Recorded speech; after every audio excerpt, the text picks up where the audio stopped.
Congressman Latta, welcome to YouTube. Hey, thanks very much. Great to be here. Yeah, it's great to have you. As you know, we have taken questions from people on the internet who've submitted them to you on Google Moderator, on our House Hub on YouTube at youtube.com/househub. They voted on the best ones, and we're just going to roll through these. I'm going to ask you all the top questions and give you a moment to respond directly to people who want to know what's going on in Washington, D.C. Excellent. Great. So the first question comes from a user who calls himself GOO. He's from Kentucky. And his question is, or her question, I'm not sure who Goo is, male or female, but the question is, the current healthcare debate has tossed around a lot of misinformation to a lot of people who are already using government healthcare, for example, Medicare. How are you ensuring that people in your district, which we should let people know is the 5th district in Ohio, and elsewhere are receiving the correct information? Well, that's a great question, because everything that we've been talking about on the, from the news, and you hear the debates happening in Washington and all the town hall meetings across the country. And one of the things I try to do is I always ask people before they start asking certain things that they were really emphatic about. I say, have you actually seen it in writing? Have you read it? And that's the first thing we have to do, because on both sides there's discussions going back and forth saying, well, this is correct, that's not right. In some parts of the bill, it might be correct as what they're saying, but then you read a little farther back into the bill and all of a sudden you find out it's negated by another section. So what's an example of that you've seen that has been important? Well, one of the ones that's being kicked around, especially people have got the concerns on the healthcare issues. Boy, there's so many of them. I guess got. What about public option, for example? I think that's what they're referring to, because they're saying the people who are already using Medicare under this bill, would they lose it? Would they not? Well, and again, you see, when they're talking about the one issue, one side says we're going to have to have maybe a $500 billion being pulled out. You hear that number being used. And then other people that are getting Medicare saying, wait a minute, how am I going to be getting Medicare if those dollars are pulled out? So it's the whole funding issue. I mean, that's the problem we're running into, because people have heard that the Congressional Budget Office has said they've scored the bill, and they said right off the bat, and which really started the massive part of this debate, was that it's going to cost more than our current system. And then they heard it twice that came out. So the issue then that people would come up with then is, well, wait a minute, if we're going to do this and I'm getting it, but you're going to take it away, how are we going to pay for it? And that's the But is Medicare on the table for being taken away in this bill? Well, if Medicare has got to be out there, because so many people receive Medicare right now. But what we've got to do, though, is it's all about spending. And if you look at the year 2017, and that's what a lot of people are looking at, because that's when Medicare is in huge financial problems. 2016 is when you have Social Security go red, and meaning that we're going to have more dollars going out than coming in. So, when people start looking at those numbers, it's like, how are we going to pay for it? If initially they said that this bill was going to cost around, around $635 billion, then it went to $800 billion, then it went to about $1.2 trillion. 1.4 trillion. Now they're saying maybe in the out years $2 trillion. So cost is a huge issue, and that actually gets to our second question, which deals with cost. It comes from Chris Koch of Roswell, New Mexico, who says, Representative Latta, can you explain sections 222 and 241 of H.R. 3200, which is the current health care bill in the House? These sections, just broadly speaking, cover the funding of the public option, as well as where affordability credits can be used. So I guess broadly, the public option and what that means in terms of cost. Where is the bill at on that? Just kind of real briefly on the first section, I'm sure the person read that it's going to look like it's going to cost around $2 billion. And so Congress it says in there it's supposed to, somehow appropriate these dollars in there. Well, the problem is, if we don't have the dollars, where do you come up with them? Then it also says in there that there has to be a reserve fund for like around 90 days. Well, the problem with that is, where does that money come from? So it's, once again, we're going to have to either rob Peter to pay Paul, or we're going to do what we normally do. We're going to have to, we owe foreign governments $3 trillion right now. We owe the Chinese around $800 billion when they've gone to our treasury auctions. So, we're going to have to go out and borrow more. So healthcare is a big problem. Fixing it's going to cost money, people reckon. The Obama administration's current healthcare plan says essentially that there's going to be some increased taxes on people with higher incomes, which just sounds like it's something that you don't think is a good idea. In your sense of a good healthcare plan, how would we fund a new plan that would make sure that people who don't have coverage now can get it without raising taxes? Well, and that's the trillion-dollar question in this whole thing. First of all, I think that they made a terrible mistake. The administration and the Democrats in the Congress, especially on the House side, was to totally eliminate the Republicans from even being at the table. Especially on our side, it's been pretty much their plan. This is what we're going to do, and all of a sudden they found out, even though they have a 257 to 178 majority in the House, it only takes 218 to pass a bill. Before we left for this work period in August, they couldn't get their own people. So if you were at the table, if you were in President Obama's office, in the Oval Office right now, what would you propose as an alternative? I think that first of all, I don't think there's one person in America that wouldn't say, or in Congress, that the healthcare system needs to be reformed here. So that's the first premise we go from. And then, but there's other things that need to be looked at. We want to make sure that folks out there that have pre-existing conditions that they can get coverage. There's situations out there where you have like pooling, that you can't pool across state lines in certain cases. If you have a larger group of individuals out there that could pool across the United States, it's going to lower the cost. So, there's different issues out there. And one issue is not addressed in this bill that I've had a lot of people ask me about. What about tort reform? Several years ago in the state of Ohio, there was legislation that on non-economic damages to pull that down a little bit. We actually saw the number of lawsuits coming down, and what that helps do is reduce the cost of the insurance. Yeah, that makes sense. So tort reform, pooling, which will cause for more efficiencies. But at the end of the day, do you think that healthcare reform could happen at any level without raising taxes in some way or another? And that's the problem. If you raise taxes, you're going to raise them on. A lot of times, we've heard we're going to raise them on the rich. But at the same time, a lot of these individuals out there, small business owners, the way their companies or the little businesses are set up, are going to bear the brunt of it. And then at the same time, when they were talking about how we're going to, who was going to get hit with like the 8% if you didn't have coverage for your employees, and so they were looking at, okay, if you had $400,000 of payroll or $500,000 of payroll, like that's being suggested now.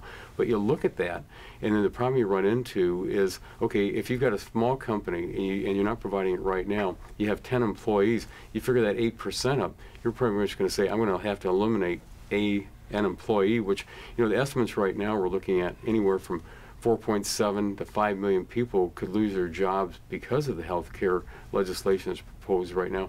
And there's also potential that about 114 million people out there wouldn't keep the insurance they have right now, which have been pretty much has been promised, and might have to go on a public plan. And so pooling is one way, I guess, that I think both sides have agreed is pooling of risk, essentially, is one way that small businesses, in your example, could afford to provide insurance without taking on the risk that is involved with that, and hopefully bringing costs down, right? So that idea of pooling. Right. You want to, it's like anything. You want to have as broad a base out there as possible, so you have as many people in it, then they don't have to pay as much in. And isn't that currently in the bill? On that, because there have been two different versions of the bill, so I can't really tell you exactly where that is, because the bill is about 1,018 pages. I'm still wading through it. There are a lot of pages there to read and to absorb. Yeah, it's certainly a complicated issue, that's for sure. Let's move on to a third question, which actually moves away from healthcare for a moment. It gets a bit more philosophical, actually. It's from a guy named Jim in Tallahassee, Florida, who asks, "Hello, Congressman. In the first paragraph of the U.S. Constitution, it states, 'Provide for the common defense, promote the general welfare.' What is your interpretation of the words 'provide for' and 'promote the'?" So I guess essentially what Jim is asking is, what does it mean when the Constitution says that we are going to provide defense and promote welfare? Well, it's interesting, because I was a history major in college. Oh, really? And I've actually I've just finished up 2 books on the Constitutional Convention of 1787. I'm reading a book right now on Madison. I don't think Madison, who's considered the father of the United States Constitution, would actually really realize what we've done to it. He started with an idea that we had to do something to get away from the Articles of Confederation, have something that would actually operate and work.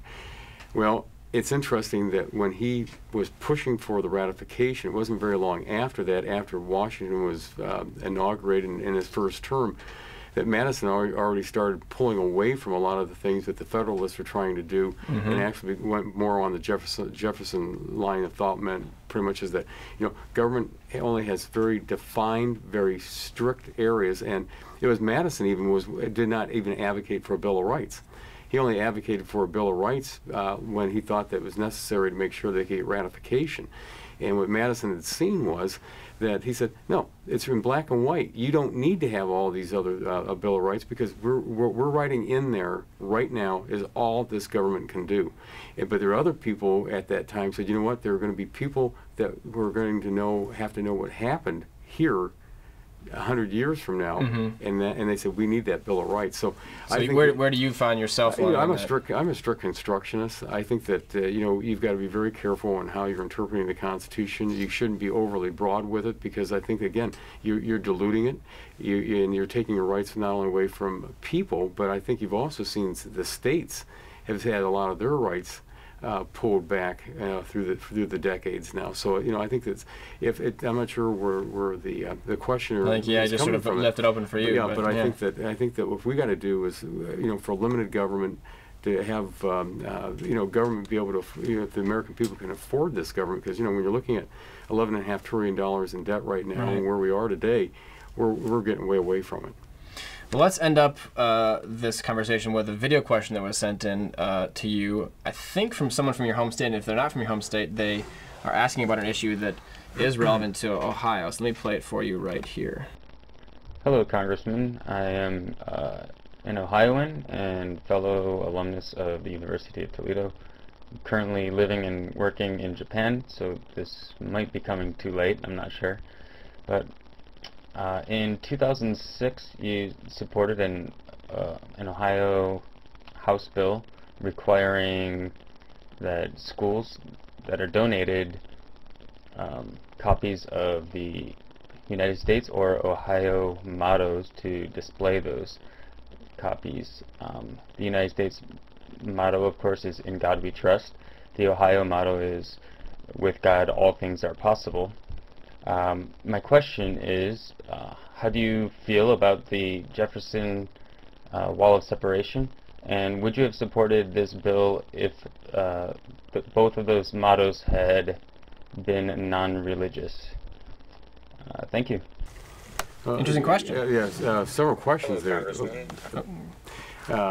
In Ohio, our motto was "With God, all things are possible." And back then, there was some dispute going on. It was even before that, back before 2000, about having the state motto in front of the State House, and I supported that because that is our state motto.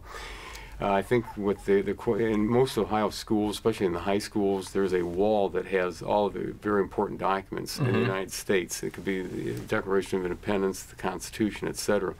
And I think that's very important that our students have access to and actually see it, because I think in a lot of cases, unfortunately, civics doesn't get enough play in a lot of schools. I think his question was, because both mottos have religious intonations in them, it seems like he was intoning that, the Jeffersonian wall between church and state should be abided by, and that you shouldn't have voted for it. Well, I think that's I kind of back up a little bit, just looking at what our founding fathers did. It was during that very hot summer of 1787 in Philadelphia. It was Benjamin Franklin that recommended that when things were getting hot between the members and that things weren't progressing, he said, I think this is a time that we need to have prayer, and we ought to have somebody come in, have a minister come in to lead this group in that, to try to get people back on course. It was that state-sponsored. I think that's and again that's where this whole thing is going.